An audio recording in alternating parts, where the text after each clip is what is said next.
Hello, everybody. Welcome to another episode of TechFlix. My name is Joe Marquez, your friendly neighborhood EdTech coach, and I'm here to show you a brand new tool that utilizes AI feedback called Snorkl. It's really easy to set up, and it's really great to get instant feedback on how your students are doing on math, science, reading, and so much more.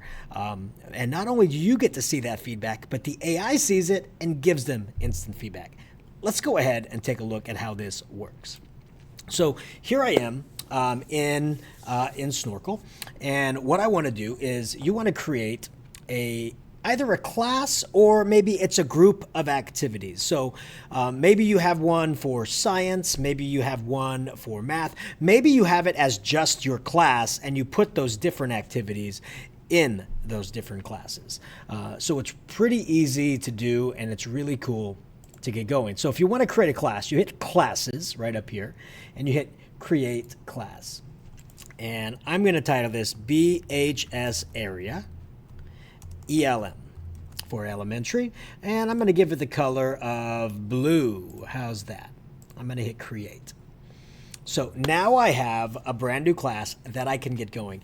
If you wanted to share this class with your students, you would want to come back to classes again, find your class, hit this share button, and you can either copy this link down here and paste it into Google Classroom, or you can have students use their Chromebooks to scan this join code. You can get these printed out and then just have the students scan them on their Chromebooks and it will take them right to your class if you wanted to do that. So a lot of different ways to get your students into your class. But once you have your class, you click on it and now you can create activities, right? You don't have any activities yet. So it says assign activity to get started. We actually want to create an activity. Okay, so I'm going to go to library. Now, there is a Snorkl library, and that means they have a whole bunch of different activities for multiple grade levels. Notice they have third, fourth, all the way down for math, for science, for reading and language arts, and they are getting more activities in for world language and history and social studies. There's just so much going on, but you can create those as well. So how do you create those? Well, I'm going to go to my library and there's a button over here that says create activity. Now, what you could do as a team is you can all differently create different activities and then you can share those activities with each other just by clicking copy, send it over via email, and boom, you now have access to others who have created it. Or you can create a spreadsheet in Google Sheets, and you can share that spreadsheet out with all your different links for your different activities. There's so many different ways we can use this. If you would like me to work with your grade level team on creating kind of those question banks for you specifically for your students, we can definitely work on that as well. But I'm going to create an activity. There we go. And we're going to create an activity for science. Let's say 5th grade science. I know in 5th grade we're learning about about matter and specifically the states of matter. So I'm going to call this states of matter. States of matter explanation. And this is your whiteboard. Think of this as an empty canvas to put out any question, any image, any activity you want your students to complete. I have already grabbed a states of matter image that I wanted my students to explain. So I'm going to grab it off my device.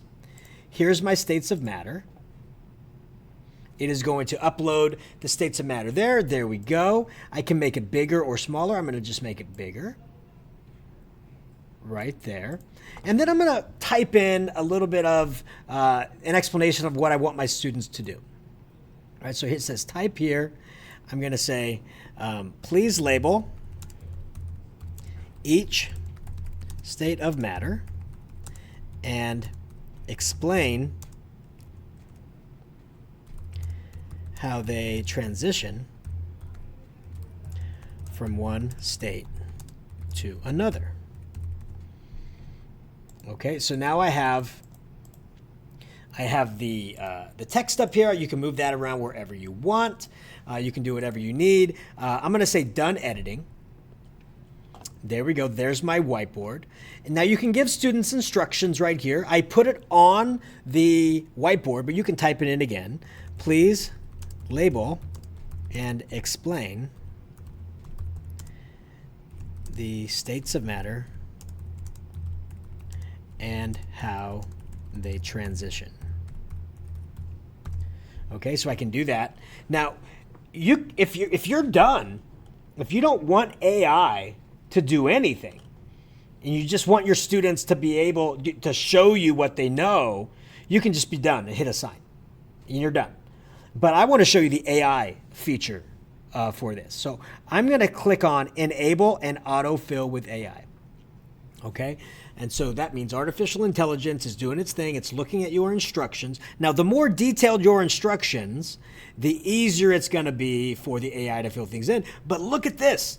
Based upon the image and based upon your instructions, it knows that it's science. It's giving middle school. I can go in and change that to 5th grade once we're done. It's showing a description. Please label each state of matter and explain how they transition from one state to the other. It shows the image of what's there. It knows the first image is representing gas. The second image is, it knows everything. And then it gives you what it expects the students to answer based upon the image and based upon your description. To solve this, we can label each state of matter and describe each states between them. Gas, the state, particles are spread. It gives you all this stuff, and you can and it shows all the different transitions, right? So I'm going to change this from middle school to elementary school. I can come in here and I can make any adjustment to the question that the students are supposed to be answering. And here's the expected answers. It's going to use this to help leave feedback. You can change any of this from this point on. I'm going to go ahead and click Assign now. And it lets you, where do you want to assign it? I'm going to assign it to the BHS Elementary. Now, this is about how do you want students to see other students' work. Do you want students to see other students' work when they're done? Not yet. Not yet. So I'm going to leave it at no. And do you want students to leave comments on other students' work? Not yet. Not yet. I'm going to click Assign. Okay? So there we go. So now we have this activity there. But there's no students there yet, right? I'm going to go ahead and pretend to be a student by clicking on Try It Yourself. And I'm going to create a response. So when the students log into this, this is what they're going to see. They're going to be given a digital ink pencil or pen. I'm going to leave it as black. I would tell the students, please keep it at black, all right? Because I'm going to show you as a teacher what you can do when you're done. And then the students are going to explain what you've asked them to explain verbally as well as drawing. All right, so I'm going to hit start screen record with my voice. All right, so now I'm going to start explaining. All right, so my teacher asked me to explain the differences between solid, liquids, and gases. Those are the states of matter. This right here, that is a solid. And I know it's a solid because the molecules, the atoms are tightly packed and just barely moving. So that's what a solid is. Now, when the molecules can move past one another, slip past one another, we call that a liquid. And then when the molecules want to be as far apart from one another as possible, this would be a gas. Now, a couple differences. A solid is rigid, meaning it will not change its shape, doesn't matter what container it is placed into. A liquid will take the form of whatever container it is placed into, and a gas will expand as far apart out of the container you have placed it into. There. And they transition from a solid goes to a liquid. We call that melting. And that is done by heat. When you add heat, it makes the molecules move faster and apart. And then from liquid to gas, we call that evaporation. And again, the molecules move faster and faster. And then if we move backwards, if the gases slow down, if you remove the heat, we call that getting colder, we have the gas particles getting closer together and they turn into a liquid. We call that condensation. And then when the liquid starts to get colder, the molecules pack in tightly closer together, and we call that freezing. So solid, liquids, and gases. From solid to liquid, we call that melting. From liquid to gas, we call that evaporation. From gas to liquid, we call that condensation. And then from liquid to solid, we call that freezing. So what I would do is I would double check with the students to make sure that they play it back. All right, so my teacher asked me to explain the differences. So it records all the voice, and it also records all the writing, and now I'm going to hit submit. Now, it uploads the response to you, the teacher, but the AI is also listening to it. So you can see that it's generating that feedback right over here off to the side for the student. All right, and so we're generating that feedback. We're looking at it. It's doing its thing. It takes a minute, right? I mean, imagine if you had to review every single one of your students' responses, which you can, but with this you don't have to. And it gives me a correct answer. It gives me a 4 out of 4 excellent, and then it gives me why it gave me a 4 out of 4. So I'm going to listen to this. Good job on correctly identifying the states of matter and explaining their characteristics. You clearly understand how the particles behave in each state. Keep it up. And notice it gives the explanation at the point where it found the explanation, right there on the timeline, right? And so here's the next one. You did a great job explaining the transitions between the states of matter. However, you missed out on 2 transitions, sublimation and deposition. Can you try to explain these transitions too?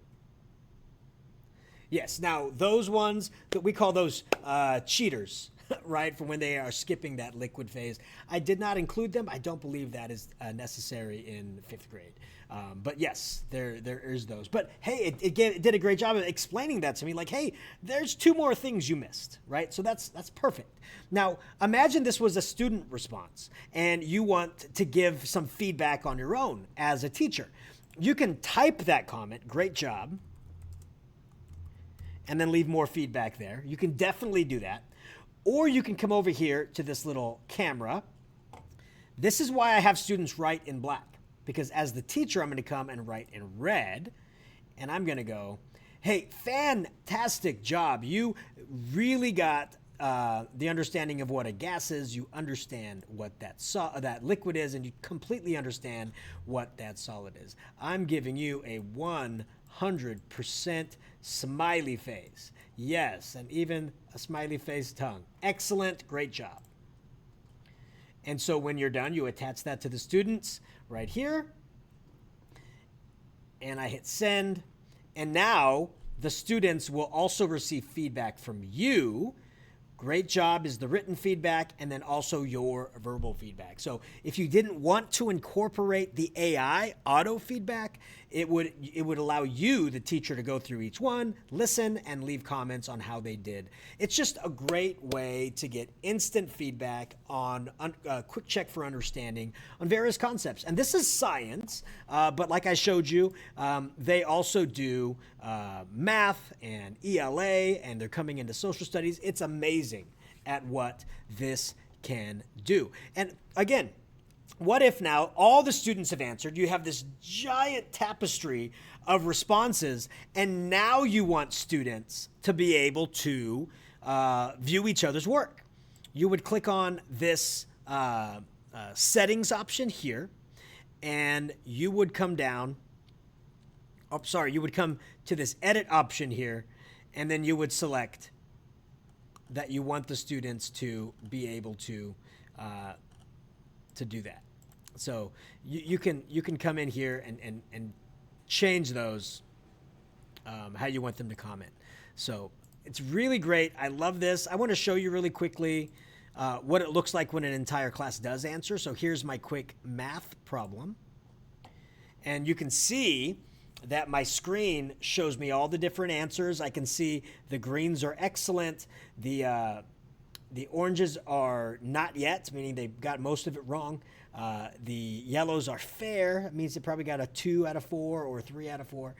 And it shows you all that all the way down. And if I wanted to jump in and listen to their response, I absolutely could. I think it is a wonderful tool for us to take a look at, and a wonderful tool for teachers and students to get that instant feedback, just basically to see what is known for this. So, and that's where the cog wheel right here. So not this settings button, but the cog wheel is where you'd come and allow students to watch each other's work, and then students to comment on each other's work. Definitely hold off on that until some digital citizenship lessons have been taught in class. So thank you for watching. I hope this encourages you to try out Snorkl. If you want help trying out Snorkl for your class, you know how to contact me, and I will be there at a moment's notice to get a Snorkl expedition going for you and your students. So thanks for watching. Hope you have a wonderful, wonderful day.